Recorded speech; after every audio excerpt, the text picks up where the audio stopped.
Hello, my name is Mark Mitchell, and we are looking at the Religion 110 course. It is a course on world religion, so appreciate everyone being with us today, and I hope this video on Chapter 1 helps with any of the material that you have read and looked over.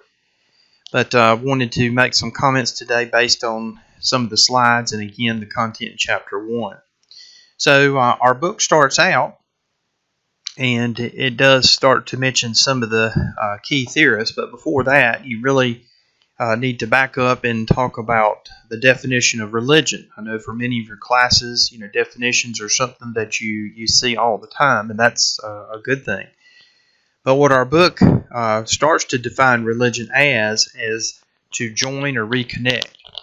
So, and usually that means to join or reconnect back to God. Now, our book leaves that out, or supreme power, or something else. And it's going to really instead replace that with spirituality. So again, that's the context of our book, is that religion really is a journey. It's a path, and we're going to do that through the different chapters, is just look at all these different belief systems and then the different ways that they feel that they are reconnecting back to something that is important to them, that is usually beyond this world. Now, our book starts out with a story, and it mentions about Vincent van Gogh and how he wanted, or thought he wanted, to be something of a theologian. And he was on that path, but some things happened and it turned out different for him. But instead of a traditional career as one who would preach or serve or something kind of that way from a religious background, he just decided to do it through his paintings. And I think that reflects one of the messages in our books, and of course in the book, and that's something that each of us can reflect on as well, as we kind of look at, again, maybe some different beliefs that we haven't encountered before. All right, now that definition of religion, that's why it's not just spit out really easily and quickly and clearly in our book, but they're trying to get us to see, hey, it's a path or journey about what is important to you. Now, part of a religion is there's 8 elements to a religion according to our book, and that includes a belief system, it includes a community, it includes the myths or stories that explain the religious beliefs.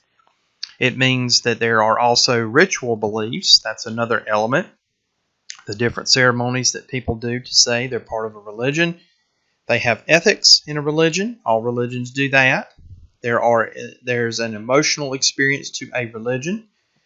There is a material expression to a religion. So the statues, paintings, the music, the clothing, or other objects that are used in a religion. And then there are, finally, is the sacredness of a religion that separates it from non-religion in the world. And then ceremonies do a good job in helping with this. Now, our book also kind of moves on to some different theories in religion. And we have, this is what is called the 7 theories of religion. And I have in Blackboard some additional videos that if you want to learn some more about these individuals and their work, it's there. James Frazier is the author of The Golden Bough, but he saw religion by people as an early attempt to influence nature.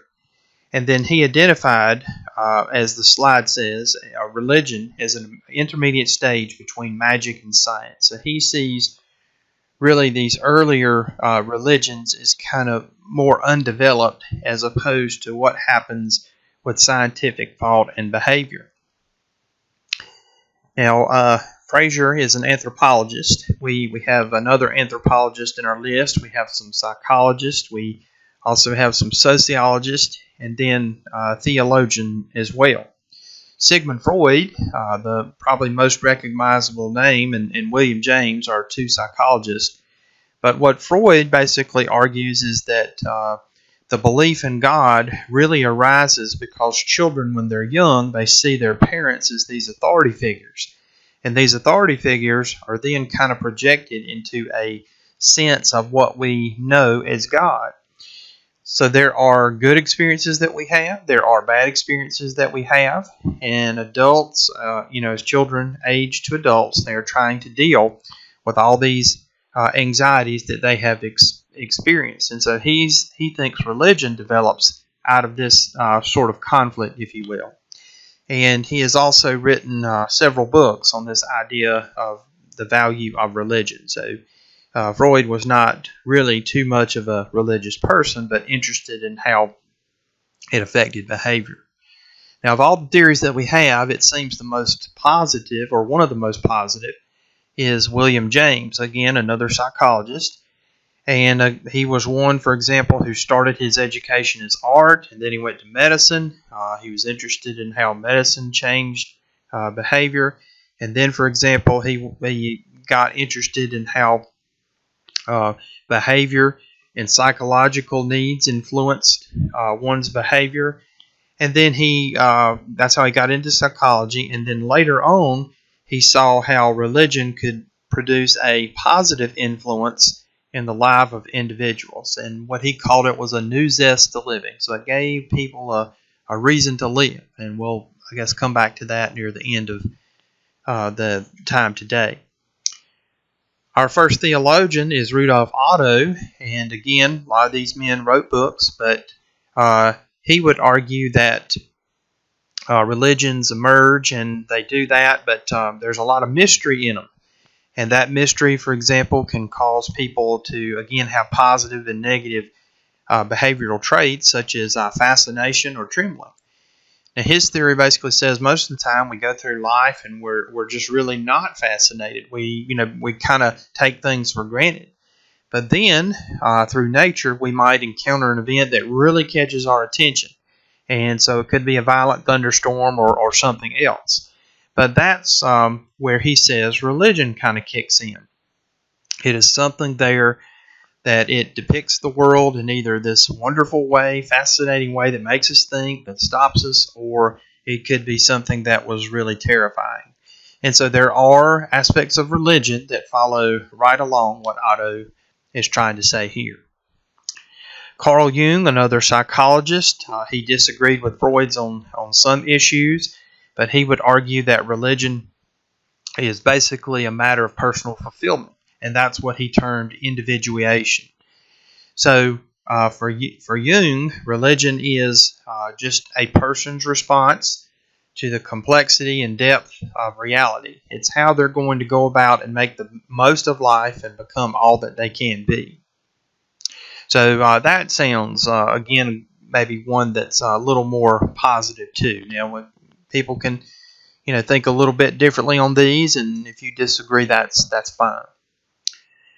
Now, our book mentions, again, as we move along, there are some attitudes in religions, and the book phrases this as one of the first patterns, and that's fine too. But the first is the sacred reality, and immanent just means, for example, that you can view it as existing within the universe or within your realm of being. It's here and now. And transcendent is exactly opposite. It's not here on earth, but it's after earth. Religions, they have varied attitudes when it comes to the universe. Many of them would say that the universe is created. So that means a creator. That means a supreme being, and then there's lots of questions after that you would need to ask. Or you could argue that the universe has no creator, that it is eternal. Now, the another area that we want to look at among religions is nature. Kind of mentioned it already in the previous one about the universe, but you can either see nature as sacred, and so that's going to basically kind of be the eternal side and eliminate a need for a creator, or you're going to see it where if there is a creator, then nature is going to be more on the gross and contaminating, or it has become contaminated. And again, to really see something that's perfected, that would be transcendent unto another world. Now, maybe another way to talk about this nature is dualism. And dualism is basically this two opposed opposites, or aspects, really. So in dualism, maybe the best one you could mention is good and bad or good and evil. And so that's really a part of this attitude among religion and nature is the dualism that's constantly going on. The perfection is striving to be, in heaven, paradise, nirvana, or whatever it's called. And then there's also some religions, for example, Taoism, Shinto, and others that argue that, hey, right now is really the sacred time here on earth. Another varied attitude is time. So even time is viewed differently by some of these religions. So cyclical is just kind of as it sounds. It's in, think of a circle, but it's repeated cycles over and over that can be seen and measured. For example, Buddhism is one that would be cyclical. And then if it's linear, maybe religions like Judaism, Christianity, and Islam, they see time moving in a straight line from point A to point B. Now, as we're moving a little bit to the end of this with the attitudes and religions, human beings, they can either be part of the overall major plan, or they can not be part of that. So some of the belief systems that we will see, they will really talk about, for example, Taoism and Shinto. Humans are a small part of the natural universe. In Confucianism, the person is really tied a little bit to a larger level. That's family and society. And then, for example, in Judaism and Christianity and Islam, then human beings are basically central to everything that's going on. So the influence there of people goes from very small to a little bit larger to this grand scheme or development. Words and scriptures, some are written down, and that's traditionally how the study of religion has looked at a lot of this, that religions that had written scriptures were really seen as more important, more advanced, more developed, and that religions that did not have written scriptures really weren't paid nearly as much attention. So again, some of the Eastern religions, they either don't have much of a written scripture, or they have had traditions where passing it down orally was just considered more important. For example, what if your religion is a believer in meditation? Would that somehow mean that it was less important than one that had simply written everything down? And then exclusiveness versus inclusiveness is how do you determine whether somebody is included in a religion or they're not included in a religion. So the exclusiveness means the different behaviors and rituals and ceremonies, foods, places, and so on, practices that a religion might have that separates them as being different from another group. Inclusiveness is where you have blending. And so a lot of the Eastern religions, you have some of the blending where they have influenced one another. And some of these practices, again, just are accepting of each other rather than excluding. Our next slide really looks at some of the basic orientations of religion. And again, that's part of our overall topic of 3 patterns in religion. So one of them we kind of looked at the views of the world and the life. And the second pattern now is really the focus of those beliefs and practices. But sacramental, for example, tells us is that when you carry out these beliefs and practices, that's part of your duty as a member of this religion in order to obtain salvation or the gifts or promises that are otherwise in there. Many religions have a use of prophets. These prophets, for example, are communicating God's will to people, or the beliefs they're helping to teach. There's lots of examples in our book of individuals who claim they had a revelation from God and then they went around teaching. Our book uses the example in the United States of crusades, and that's where Christianity was trying to recruit followers, and they did this through these gatherings that were often televised years ago by different men. A mystical orientation, we'll see that in our book, and again, some of the Eastern religions are very good examples of this, as well as Christianity, Islam, and Judaism. But mysticism, for example, is really something looking at something that's kind of unknown, that's mysterious, but it emphasizes oneness with God. So there are, again, a few examples we'll see later in the book that show this kind of mystical process and come up with some different ideas and questions. But really, there's a reality that's greater than oneself, and a believer who uses this type of orientation is trying to tap into that. Okay, there are lots of fields that, for example, try to look at religion, and with some of our theorists, I guess, again, you could already realize that point. But, for example, we have mentioned several psychologists, but using psychology and how it's been influenced by religion is very kind of easy to see, maybe in such things as child rearing, other human behaviors. When it comes to how men and women express their behaviors, religion has had an impact on that. How you identify as the self and how you identify as a group maybe are some psychological topics for study that have been influenced by religion. With mythology, for example, we see all these recurrent images and themes that we see in all the religions of the world.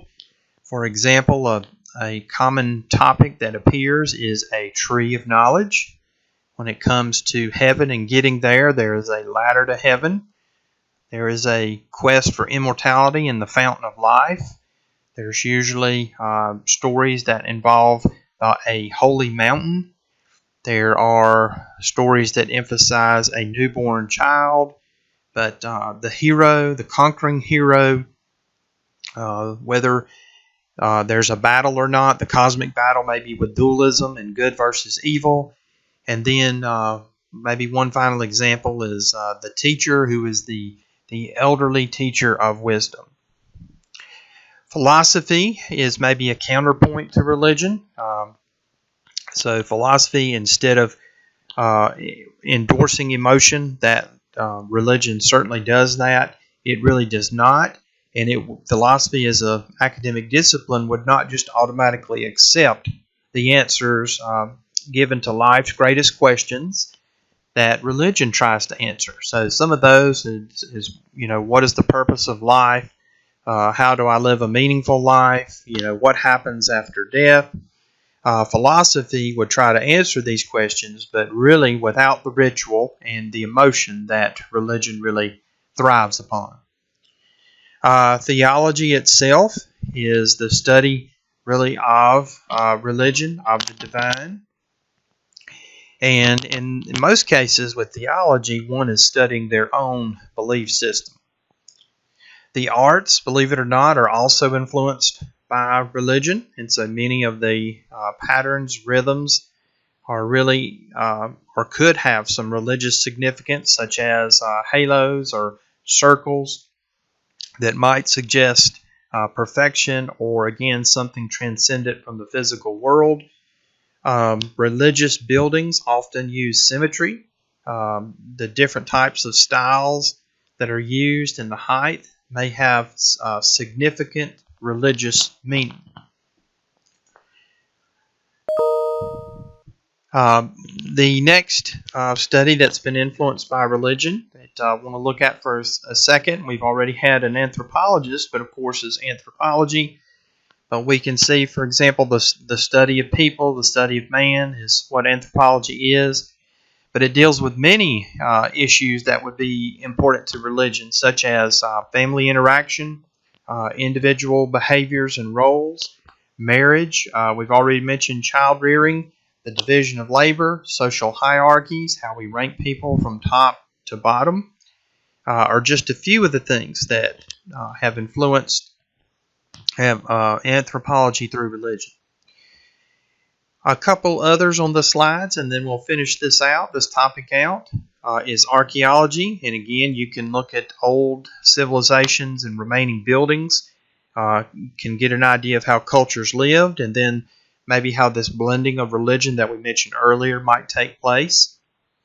And so there have been many discoveries. For example, this has helped in learning about the different creation myths. That's one of the things that our book mentions, and how different cultures had stories that were very similar to this, of Noah and the flood, or the Epic of Gilgamesh, where you had this worldwide flood that destroyed the world.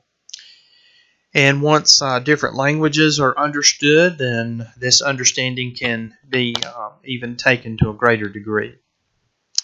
The final one, the linguistics and literary theory, is just looking at the patterns that are found within all languages, and whether or not there is a commonality in these religious stories, tales, or other types of religious expression of religious beliefs. This would be useful in looking, for example, in seeing how religions treated people of different social classes, whether women were treated as the same or not. You could also look at non-written material in those types of sources and see how statues, paintings, songs, and other things can be used as communication and what they communicated. But these, again, are just some brief ideas about how important religion is and how it's influenced a lot of these different academic studies. Now, there are some rewards, of course, of studying religion, and our book lists many of those. And these, I guess, really don't need a whole lot of elaboration, but they're really at the end of Chapter 1. But for us in our course, I think just insight into religious tradition is a very important reward of studying religion, and what people share and how people live. Of course, tolerance for people and appreciation of differences, I think, also adds to the quality of life, and maybe gives you some understanding about why people do what they do. Intellectual questioning, our curiosity is really there. And again, some other rewards gives us insight into everyday life. Maybe, again, when we see a lot of the chapters that heavily talk about the arts and how paintings and sculptures and statues have lots of religious detail, that'll be apparent later in the chapter. Travel is so much easier today than it was in the past, and can quickly go to many places that before you probably never would have been able to. So that's really one of the rewards, is the cultural learning and travel that goes on. And then may help you determine maybe what religion or spiritual path is best for you.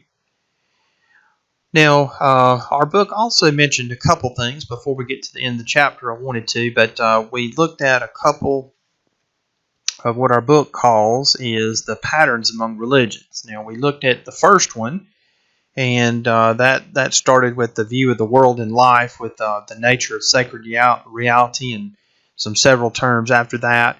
We also focused on the belief and practices. That was the second topic, really, under the patterns in religion. And the third one that the PowerPoint slides did not address was the views of male and female. And so there, our book really argues that males seem to have had a very privileged position in religion for many, many years. But yet we can look back and see that the female and the role of women has also been emphasized in religion. So female divinities and deities also played an important role in many cultures. And for example, in Japan, one of the goddesses there, the chief goddesses, is really the goddess of the sun. And it is mentioned there, and all the emperors that have ever ruled in Japan actually trace their beginnings back to this female goddess. So that's a good example there. India, one of the divinities there is the Great Mother. And in Christianity, of course, Mary, the mother of Jesus, is mentioned, and she gets a special place of honor. For Africa, India, and other places where you may have indigenous religions, a lot of those cultures are basically matriarchal, and that emphasizes the female lineage. There are many words in our culture today that really have their beginnings from these female deities or divinities. And for example, Freya, That's where we get our word Friday. But for example, she was one of the goddesses that was primarily associated with fertility and motherhood, and that was just one of her many names. Now, there have been some in times past where women were excluded from a lot of the roles in religion, but that in our book is addressed and seems to be changing quite a bit. And maybe what we're left with is even around the world. So not just one or two faiths, but seem to be some changes worldwide. Now, we did mention the 7 big theories, but there's also some recent theories in our book. And for example, Emil Durkheim, who was a sociologist, he, for example, was interested in religion. Now, personally, he was not very religious, but his research really focused on how religion reinforced the value of groups. And he really based his research on observation, that empirical type research in which you just, see it and not do it some non-empirical way. Now, Claude Levi-Strauss, for example, picked up on this and really continued Durkheim's approach, at least, and he did some work in Brazil. And again, he was studying religion. He was looking at tribal groups and their mythology, and he started to see a lot of similarities in the religion of indigenous or native peoples. And so he came up there with a theory called structuralism. It's a little bit different from the one in sociology, but basically what he thought is that structures in the human mind would form these similarities that, again, he saw in these indigenous peoples. So, for example, he would say that structuralism helped influence, some things such as taboos, marriage, or, other laws that involved food purity.